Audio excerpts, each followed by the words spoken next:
welcome to EastEnders Weekly Extra for the month of November. We're feeling charitable this month. So we're talking all about charity. Giving out bear hugs. Specifically Pudsey bear hugs. Because we're here to talk about the EastEnders specials that they use for children in need. Yes, the EastEnders charity crossovers. Because EastEnders have had a long tradition of raising money for the BBC Children in Need appeal. Their telethon. Well, it's never on a Friday when Children in Need is on.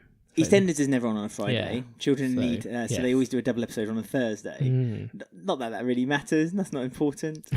And they do a special something, which is normally just a bit of fun. Yes, but the ones we're specifically focusing on are the crossovers. So the episodes that they did, which they crossed over with another, normally a BBC franchise, or another soap on one occasion too.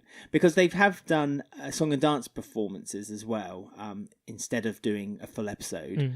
Next year. So next year maybe they'll do a crossover, but this year they've already... No, I mean next year we'll be reviewing them. Oh, next year we'll keep yourselves tight. Could have kept that as a surprise. Obviously, you'd like to play your hands early to the listeners. So you've got, in 365 days' time, look forward to EastEnders, the music dance special. So we're talking about the 5 times that the EastEnders done a charity crossover episode for the Children in Need appeal for the BBC. It's a mouthful, isn't it? That's what we're talking about this November for EastEnders Weekly Extra. So we're going to start at like the earliest point where they did like a Doctor Who crossover. Yeah, so in 1993, they cross over with the popular sci-fi drama Doctor Who. But you have to remember, at this point, Doctor Who had actually been off air for 4 years. Well, after watching the special, I'm not surprised because it was awful. Well, it'd been cancelled in 1989 when Sylvester McCoy was still the Doctor. Don't really know the real reasons for it because after having read into it, it was still quite a popular series. It was still, loved by fans. But you're quite right. Looking at the special effects at it, it looked it's bit poor. It's the worst one that we're talking about this episode. No way, it's the best one we're talking about. Yeah, it's so camp and kitsch. I love it. So the premise sorry. I'm going to say we'll post all the links so everyone can watch them. Yes. So you can either watch them before you listen to us or watch them after we've talked about them. So this is also something to note that they did it all in 3D as well. So you got your free 3D glasses, these cheap little cardboard glasses with it's not the old-fashioned system with the green and the red eye. It's kind of like a offish cyan colour and an offish kind of red colour. God. And so Pat can be in your living room. That's right, exactly. Live in your living room. And every time a little 3D symbol appeared on the top right-hand side of the screen, people knew to pop on their 3D glasses. So that was a bit of a draw as well for people 90s. To watch it. Yes, it was. It's a very 90s thing, isn't it? It's part of the BBC's 3D week. Well, they'd have to do something to make people watch it because it was so ridiculous and made no sense at all. So the story is that all the Doctors are trapped in a time loop in London East End, and they've been trapped by the evil Van Rani. The evil, and it's when they introduce it as well, they always call her the evil Van Rani, just to make sure that you know that she is the bad character in this story that they produced for the... Her leather and high heels weren't enough giveaway. No, or her devious assistant who kept doing things for her. I liked it when they there's a scene when they're on their spacecraft and she's basically trying to lock the essence of all the Doctor Who enemies, and behind this wall there was just basically some man stood with a mask on his head just staring outwards while someone just put like this gel over the hole in the set. I really enjoyed this episode. Sorry, is this a Doctor Who podcast or an EastEnders podcast? Well, it's very Doctor Who heavy because although it's set on the square, there's not actually that many characters from EastEnders in it. Pauline shows her face, so does Kathy. The Mitchells are there too because someone runs up to them and says, "Have you seen the Doctor?" And they point them in the direction of Dr. Legg. Yeah, number 1. Frank Butcher breaks the 4th wall and talks directly at the camera. It says, "I've seen people get chucked out the pub, but I've never seen anyone get sucked in." So that was good. I really enjoyed that.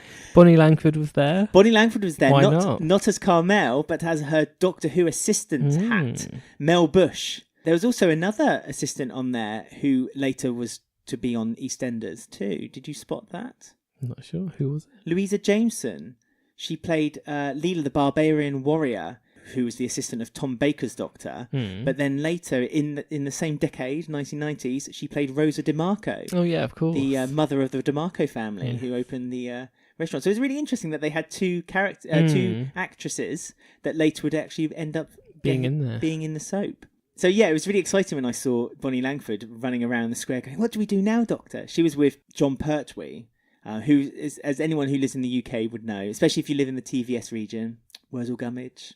I have no idea who that is. Oh, Wurzel Gummidge, the best children's programme ever made. I mean, it's fair to say this was the worst of the children needs special. You said this 3 times, and every time I corrected you, it wasn't. It was exactly it made no sense. It was just... No, it made no sense, but it was meant to be kitsch and silly and over the top, and it's exactly what it's meant to be for a charity special. It's not meant to make any sense. It's not. If you were looking at the lore of Doctor Who, I'm sure a lot of people would never consider this as being part of the story. Yeah, exactly. Canon for the story. Because I didn't enjoy it, so I'm not surprised it was cancelled. Well, it was cancelled before. Yeah, but they didn't bring it back after the success of this. But they did the film instead, didn't they, in 97? Yeah, and that flopped too. Oh, God, you've really got it out for Doctor Who, haven't you? My goodness. So, yeah, but I enjoyed it. As I said, I took it with a pinch of salt for what it was. And it was really fun to see.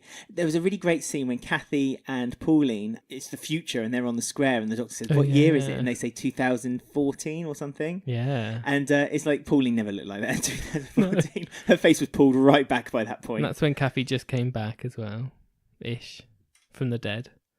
In 2014, yeah, so yes. Pauline was no more. Well, Kathy looks the same, as we've discussed before. So she could have, her acting as, this is 2014. If you look at it then and now, it makes perfect sense. But no, Pauline didn't look anything like that. No, sadly she wasn't with us. There was also another really funny moment where it was 2 parts, and after the first part, they asked viewers to phone in to... vote on who you wanted someone to help the outcome of the end of the episode. They said the outcome of the end of the episode, and you had a choice between Mandy or Big Ron, and Mandy won by 56% on a premium low number, and all she did was run up to the character and said, "Oi, you can put point of gun in my face," and then ran away. Yeah. So that was a waste Easy to film. Well, yes, but someone paid 35p in 1994 to vote for that. I mean, no wonder these phone scandals don't happen anymore. It's just ridiculous. But yes, Ben obviously didn't enjoy it very much, but I really liked it. I really enjoyed it. That was awful. I must say that to me, there wasn't one dud of these 5 that we're reviewing and looking over. There's not been one dud for me. There was one dud.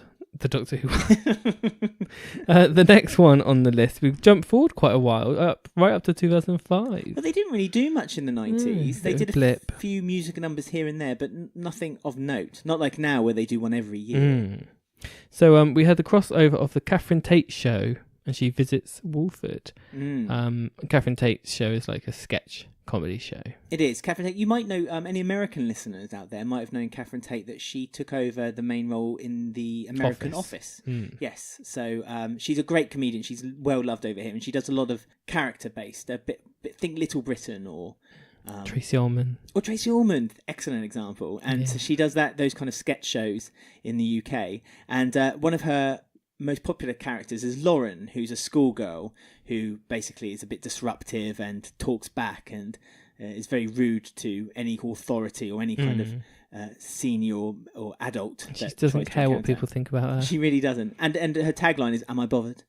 Am I bothered?" She's like a London schoolgirl, so her fitting into the Wolfers scenario fits quite well. Yeah, the Wolford scene is quite nice. So she does a short scene at the laundrette with little Mo, who seems a bit upset and embarrassed by it all and just says, "I think you better leave."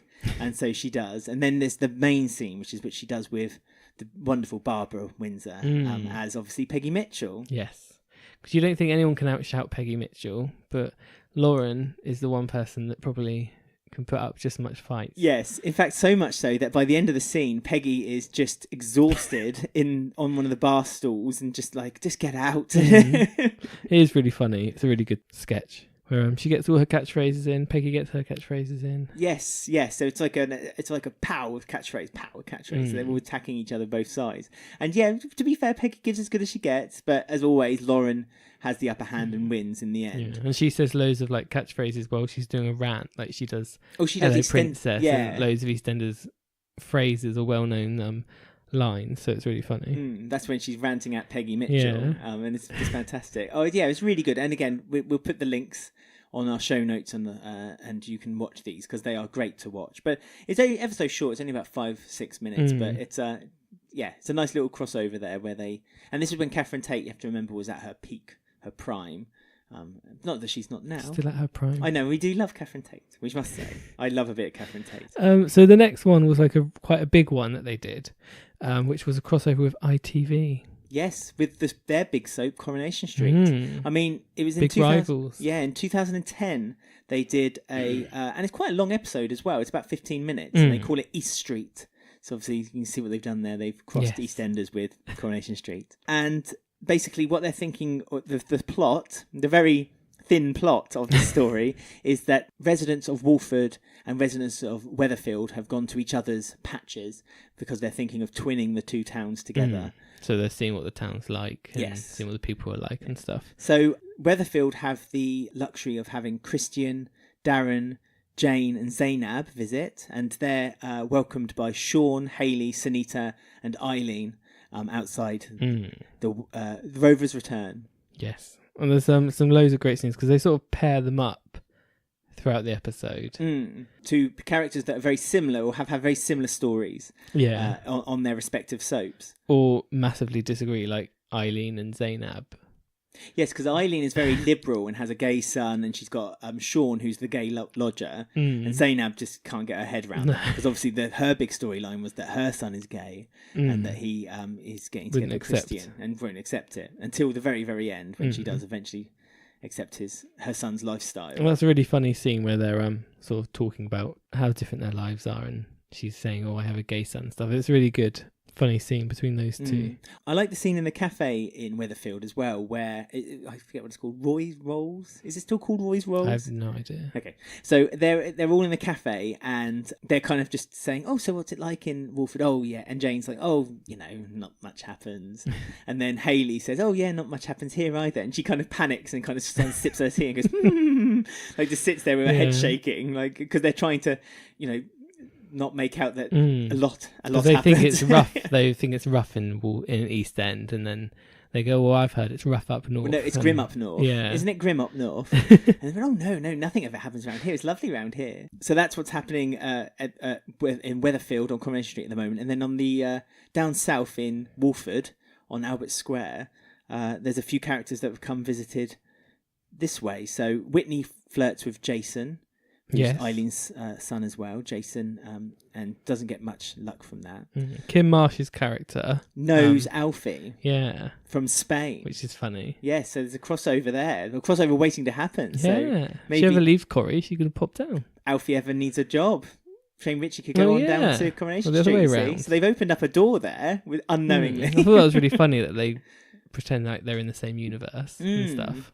But yeah, Kat's getting jealous of Alfie talking to basically the doppelganger of her character in Corrie. And Kat's getting more and more wound up too because she feels there's a language barrier between her and Liz McDonald because she's working behind the bar, isn't she? Well, Liz is working behind the bar for some reason. I think she's doing it it's like a job share scheme or something that they're doing for the twinning. I'm not entirely sure. It was very loosely based. But and Liz is just talking a normal, like, "Oh, do we need to get any more bottles?" And then Kat's like, "What are you talking about? Talk English." Like she doesn't understand her northern accent, which I enjoyed. And Jason's trying to order from the bar to Kat, and she can't take his order either because she can't understand what beer means. Oh, and also real ale. She's like, "What's ale?" I mean, that's to be fair. I guess maybe northern England people do drink more ale than the southern, but if you watch Classic EastEnders, and this is our one link to Classic EastEnders again, they drink a lot of ale in Classic EastEnders too. So I don't think it's old East End. Yeah, it's an old East End tradition. My favourite scene, although there's a lot of scenes I love, and we'll go through a few more for the Coronation Street crossover, but my absolute favourite one is when they're in Kathy's Cafe, and Gail puts on a song on the jukebox, Congratulations, Cliff Richard's Congratulations, and she just starts randomly like dancing, and her hair is just jigging around like back and forth, and her and Denise are basically saying, because they both, again, you don't think about it until they spell it out in front of you, but their stories were so similar. They both had husbands that wanted to kill them, and they're sort of playing off each other, aren't they? Like, oh, my husband did this, and it's really funny. Well, Denise says, "My husband drove me to the canal," and Gail says, "Yes, but did he drive you into the canal? Because mine did." And then Denise says, "Oh, my husband kidnapped me," and she said, "How long did yours kidnap you for?" "I was 3 months." It's great. Like, oh, he murdered someone. Well, how many did he murder? Because my husband. It's really funny that they one up each other every time. I mean, I don't know the actress's name who plays Gail, but she is amazing in this, and she's obviously. I actually like Gail in this. I hate her whenever I see her in Coronation Street. She really annoys me. But yeah, being like cocky Gail. Yeah, it's really funny. I mean, she's really got a good little comedy bone in her. It's really funny. Fat Boy decides that Gail is the winner in the competition between her and Denise obviously takes it in the grace that Denise always takes things, and that's with very little grace whatsoever. A bitter pill to swallow. We've got Shane Ritchie and Michelle singing, because we know that they both have singing backgrounds as well. Yes, they sing "You're the One That I Want." Yes, which is infuriating Kat. Infuriates Kat. Meanwhile, while they're singing, Masood and Dev, so Masood from EastEnders, Dev's from Coronation Street, are at the Minute Mart, and Dev makes a phone call to his business client and says, "Right, I want to start moving my stores down south." So he's got plans to open stores down in London. Never happened though. No, sadly. But again, fell through. It's an opportunity if he ever left Coronation Street to come down to EastEnders and start a storyline down here. Too right. And yes, as they're singing "The One That I Want" and Kat's displeasure and unplugs the microphones, she goes back, and this is the big thing for me, that to my knowledge, the only time where a non-EastEnders character received a duff. Yes, because there's some revelations revealed by Liz, because they're both wearing leopard print. Yes. just a little hint. And we find out that, because Liz's backstory in the soap in Coronation Street, she had a daughter she gave up when she was younger, didn't she? I'm not sure if this is actually a real story or not. I thought it was, but I'm not entirely sure this is actually a real story. But yeah, you find out that Kat is her daughter, because they have the same bracelet and the same charm. Nappy pin. Yeah. Yes, and so she gave one to the midwife to give to her daughter. And there's just an iconic line, "You're not my mother." And then Liz McDonald fluffs it a little bit, because she should have said, "Yes, I am," but she said, "Oh, yes, I am." So she fluffed it slightly, which ad lib. I wouldn't give her that praise. But yeah, so the last shot isn't on Liz McDonald, so admittedly Kat gets the duff. But the last line. But I considered her had the last line. So Liz McDonald had a duff on EastEnders, which is amazing. I mean, again, the whole story got nothing to do with the main story. It's never mentioned again, and it's never intertwined into any storyline in the future. Well, they might, you never know. They might say, "Remember that day when those Northerners came down to the square for us to twin?" If they ever did do that, I would absolutely adore it. I would love it if they did that as a kind of like a little nod and a mention one day. Maybe next year's Coronation Street. Next year's Children Need, because Kate Oates will be in charge. She'll have some friends at Coronation Street still. Oh yeah, she could do a nice little crossover. That'd be good. I'd enjoy that. So in 2012, they did another crossover for the popular reality show The Apprentice, where they had Lord Sugar strut his stuff round the square trying to find a new business opportunity for him to invest in. Yes. Much like the TV series that he is the star of. Yes, he has quite a few offers. Masood, he offers up some services to expand his delivery business. Well, yes, he wants to post curry. Literally he's a postman, curry yes. into a letterbox for it to be delivered to someone's house. Lord Sugar quite obviously sees the mistake in that and doesn't accept it. He talks to Alfie and criticises how the Queen Vic is the only pub in like a 5-mile radius and is basically losing money. And so says that he doesn't want to invest in any business with him for that very reason. Going downhill. It's going wrong very quickly. He talks to Ian Beale, who reminds him that he's the Walford Businessman of the Year and Junior Businessman of the Year too. I don't know if the writers thought when they found that out that's a bit of a funny joke, so they should just say it as a kind of like a wink to the audience to say, yes, we know we did that storyline twice now. Well, it makes sense out of all the characters in EastEnders for Alan Sugar to talk to Ian.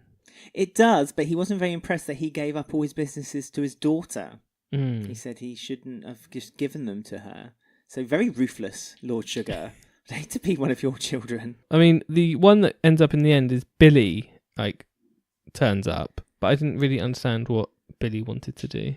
Billy just wanted to be his valet, his bodyguard, his assistant, his PA. Basically what he is to Phil. Yeah, yeah. Or he is to Mel now.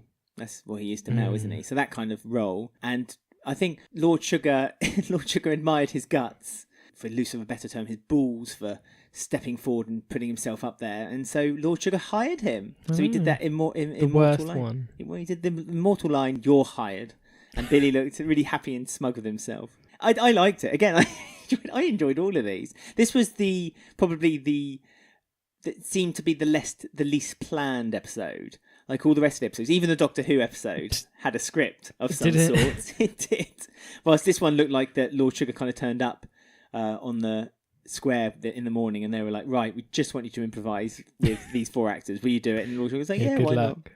Not? So we'll move on to the last and probably the best one, which I would say. It is a crossover because it kind of crossovers with itself. So if that makes any sense. So EastEnders does a crossover with itself, if that makes any sense with it. Yes. The Ghosts of Ian Beale, it's called. So it's just when Lucy has been killed, but it's just before the reveal. So it's about 4 months before they actually did the live episode and Kathy's reveal. Still dead. So Kathy, yes, before we start talking about this, you have to remember, in the rules of EastEnders, Kathy Beale is still dead after a car accident in South Africa.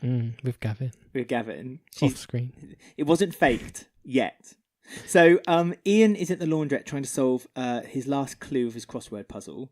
And he's looking for the last one, which is 3 words, something everyone wants to hear. And Denise walks in, and they've just broken up. So again, in the main story of EastEnders at that time, Denise and Ian are on bad terms with each other. They're not really on talking terms, because they've just broken up because I think Ian has slept with Rainey by this point.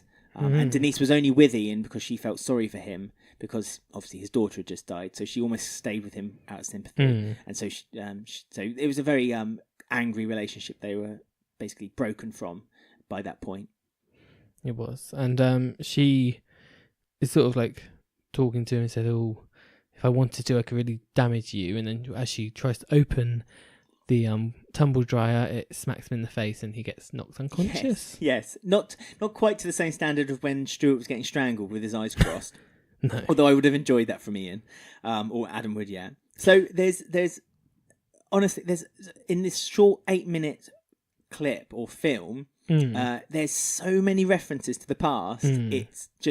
It makes your mind explode. So we may miss some, but if you guys watch the clip and notice any more that we haven't spotted, let us know at EastEnders Week on Twitter. So straight away, when he's knocked out unconscious on the floor, they play lots of old audio clips of Pauline saying that he's a silly little boy, and Lou saying he's got a lovely personality. Yeah, and Ethel with a ooh, which we all Pete enjoy. Bill says something. I can't understand what he says.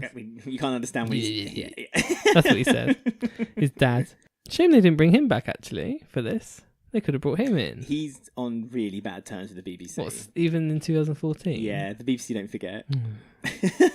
they're like that would television be funny mafia. if Kathy was in the cafe with Pete Bill. Or Ian behind her, like giving her kisses on her neck. Yeah, no, it would have been good.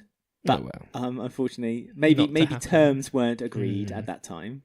But yeah, he goes back home to find that his wife is at home. New wife / old wife. Cindy. Yeah, she's there cooking a meal for him. Yeah, lots of references about how she tried to kill him. Yes. She said that she's going to go off on target practice with David Wicks. Yes. So again, a reference of her affair that she had behind Ian's back. And she also, I can't remember exactly, but didn't she try to poison him as well? And so she says, "Oh, I know how you don't like your food very hot," as well. And so she pours all that curry powder into the food as well. I thought that was a reference to him just being a bit bland and boring, and she was a bit fiery.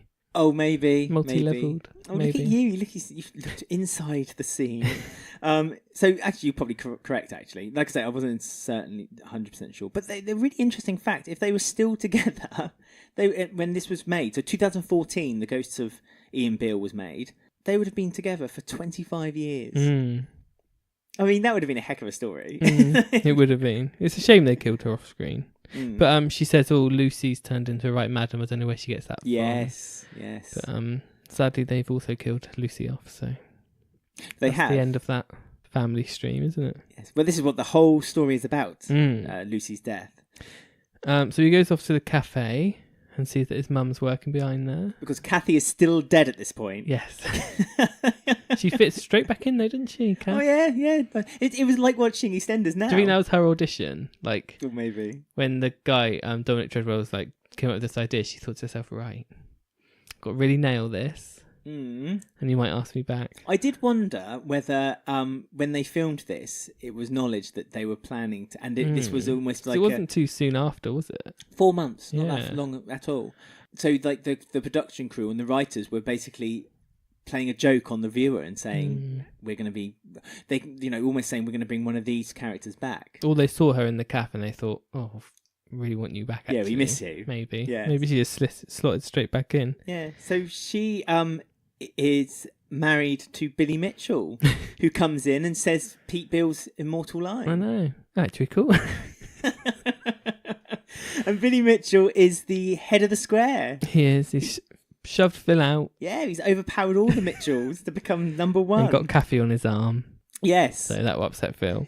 Ben's auditioning for plays in like the West End. Yeah, because she's been working really hard to make sure that he can get through stage school. So again, the story that had initially started with Ben, but then they never really did anything with. Ian makes a reference to the band.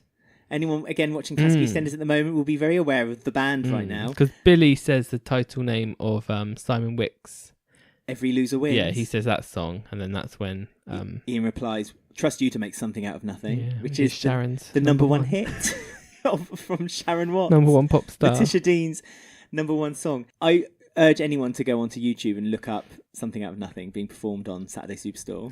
That's all I'm saying. It's wonderful. He goes over to the Vic because Kathy mentions that Pat's still alive. Yes. That cow. They don't get on. They don't get on because Pat has stolen Kathy's business venture. Yeah, Again, worldwide. I know, even the Kardashians are wearing them, Ben. It's another throwback to the 80s when Kathy and Ian and a few of the teenage kids were trying to start up a business with her knitting machine. Knitting machine. So Kathy's knits, and Pat took over the contract and now is making buckets of money. She's got 5 homes. She's got Peggy cleaning for her. And Dot, yeah. She's a global sensation. It's lovely seeing Pat back as well. Yeah. Like watching this, it just makes you think, I wish all these were still alive. Like Cindy, she'd be really good in it. Yeah. And Pat would be good, but I liked it when Pat was a cougar as well. Who's she's dating Harry Styles. That's it. She's dating... She's the ultimate cougar. Bit far-fetched now. Yeah, he asks Pat, have you seen Lucy? Because what he's trying to do, going through all these different people, he's heard that Lucy's alive. So he's trying to speak to her.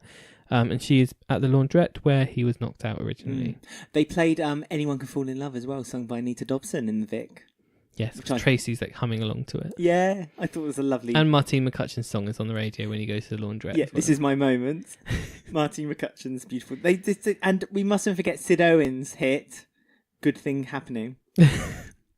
That was playing in the background during Cindy's scene as well. I know.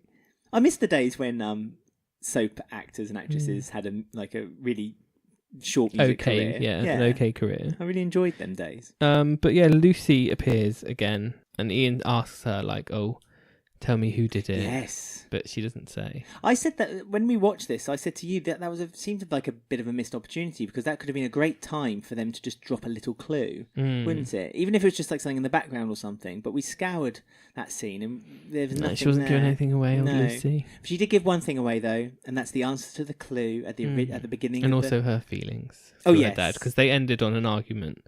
The last thing he said to Lucy was, "I hate you," or something like that. They ended on an argument. So yeah, that was putting Ian at peace, I think, because the answer to something that everyone wants to hear is "I love you." Oh, Ben, thank you. No, not you. Oh, okay. But yes, and that was it, and it was filled in for him using a red pen, so you knew different handwriting, so you knew it was Lucy that had written it. Again, do you think this is something that would be considered as actually part of the story? Well, that's what I mean, because it's actually written as like a little extra. Yeah, because Denise and him are arguing, and it's actually set at a certain point. And you can kind of jump out of reality a little bit. Because it's a dream. Because it's a dream. But it's not been done in the main focus of the main soap. So to me, this is the only occasion, this is where it is just another little extra episode, little extra nugget for the storyline of the... I just realised they also brought Pat back. He brought Pat back for Peggy's last thing as well. So Dominic Treadwell Collins brought Kathy back twice and Pat. Not Cindy. No. What could Cindy have done? Maybe when Ian's dying, they'll bring back Cindy. Cindy will be there shooting. Finish him. Yeah, putting a pillow over his face. Finally, it's happened. So so there we go. So every year, or in recent years, they've done something for children in need. Disney this year. It is Disney this year. Anyone very exciting. That's on obviously during Children in Need night. But yeah, if you guys get an opportunity to watch it, it looks like it's going to be quite a good one actually. Yeah, it does. Be good. They've got a magic carpet. They've got cast photos and everything. Well, they've released cast photos, but they've got a magic carpet. I can't make enough emphasis of this. It'll be very good. Karen's playing the genie. She is. Zach Morris is Aladdin. Yes. Although on his cast photo they spelled his name wrong, so that's awkward for everyone. Oh, really? That's amazing. I didn't spot that. But so they did all these things for charity and children in need. So if anyone wants to donate or anything, there's links all over the place. Yes, we'll put links on our Twitter when we release this, and we'll also do it on Children in Need night as well. That was this month's EastEnders Weekly Extra. Of course, you can get in touch with us at Twitter at EastEnders Week, on Instagram at EastEnders Weekly Podcast. You can email us eastendersweekly@gmail.com, and we love getting your comments and any suggestions for what we could do for future extras. Of course, keep them coming, and we'll see you next month.